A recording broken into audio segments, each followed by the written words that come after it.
అధిక వడ్డీ ఆశ చూపి ప్రజల నుంచి కోట్లాది రూపాయలు వసూలు చేసిన కేసులో రమావత్ మధును సైబరాబాద్ ఈఓడబ్ల్యూ పోలీసులు మొత్తానికి అరెస్ట్ చేశారు. రమావత్ మధు శుభక్షేత్ర పేరుతో కంపెనీ స్థాపించి మోసాలకు పాల్పడ్డట్టుగా పోలీసుల దర్యాప్తులో తేలింది. ఈ దందాలో రమావత్ మధుతో పాటు హేమకాంత్ రెడ్డి, సత్యనారాయణ చౌదరి అనే ఇద్దరు వ్యక్తుల ప్రమేయం ఉన్నట్టుగా కూడా నిర్ధారించారు. సిమెంట్ ఫ్యాక్టరీ, పబ్, అలాగే మైక్రో ఫైనాన్స్ పేరుతో దాదాపు 200 కోట్ల వరకు వసూలు చేసినట్టుగా తెలుస్తోంది. కట్టిన డబ్బులు తిరిగి అడిగితే బౌన్సర్లతో బెదిరించినట్టు ఆరోపణలు వస్తున్నాయి.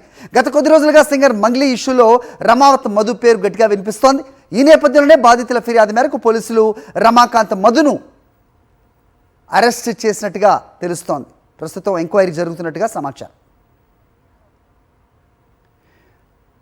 రైట్, ఇదే అంశంపై అప్డేట్స్ మా కరెస్పాండెంట్ రవిచంద్ర అడిగి తెలుసుకుందాం. రమావత్ మధుని పోలీసులు అదుపులోకి తీసుకున్నట్టుగా తెలుస్తోంది. రవిచంద్ర, ఎలా జరుగుతోంది దర్యాప్తు, ఏంటి అప్డేట్స్?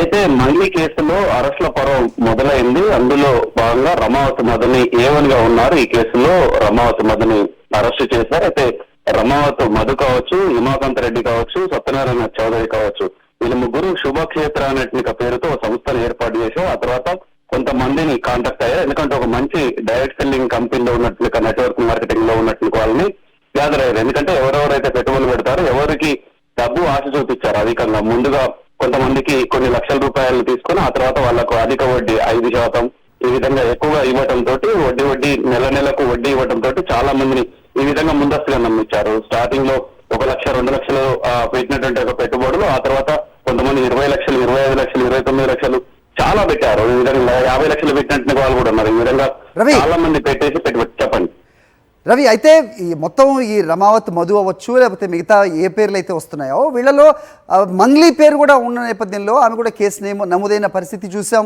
ఆమె తిరిగి మళ్ళీ కేసు పెట్టిన పరిస్థితి కూడా చూసాం. ప్రస్తుతం రమావత్ మధుని అదుపులోకి తీసుకున్న నేపథ్యంలో మంగ్లీ పాత్ర మీద ఏదైనా క్లారిటీ వచ్చిందా? ఇందులో ఈ కేసులో రమావత్ మధు ఏవన్గా ఉన్నారు. అందులో మంగ్లీ సోదరుడు శివ కూడా A4 గా ఉన్నారు. ఆ తర్వాత మంగ్లీ కూడా A5 గా ఉన్నారు. ఇందులో ఒక్కొక్కరిని విచారణ చేపడతారు. ఎందుకంటే ఆర్థిక అంశానికి సంబంధించిన కేసు కాబట్టి దీంతో విచారణ డెప్త్ గా చేస్తున్నారు. అందులో భాగంగా నిన్న సైబరాబాద్ పోలీసులు, సైబరాబాద్ ఎకనామిక్ అఫెన్స్ ఉన్న వింగ్ ఉన్నట్లుగా పోలీసులు కూడా రమావత్ మధును ఆరోపిస్తున్నారు. ఆ తర్వాత మిగతా వాళ్ళని కూడా అరెస్ట్ చేస్తారు. అంతకంటే ముందు ఆధారాలు సేకరిస్తున్నారు. ఇందులో జరిగిన ఫ్రాడ్ ఏంది, ఆర్థిక నేరాలు ఏంది, ఎంతవరకు జరిగినాయి, ఇందులో ఎవరో వాళ్ళు ఉన్నారు, అందులో బ్యాక్ ఎండ్ గా ఉన్నట్టుగా మంగ్లీ పాత్ర ఏ విధంగా ఉందన్న కోణంలో కూడా దర్యాప్తు చేస్తున్నారు. దర్యాప్తులో భాగంగా ఇందులో ముందస్తుగా ఎన్నని రమావత్ మధును అదుపులో తీసుకుని నిశ్చయిగా స్టేట్మెంట్ ఆధారంగా మరింత మందిని కూడా అరెస్ట్ చేసేట అవకాశాలు ఉన్నాయి. ఎందుకంటే ఇందులో రైతుల సంఖ్య 100ల సంఖ్యలో ఉన్నాయి.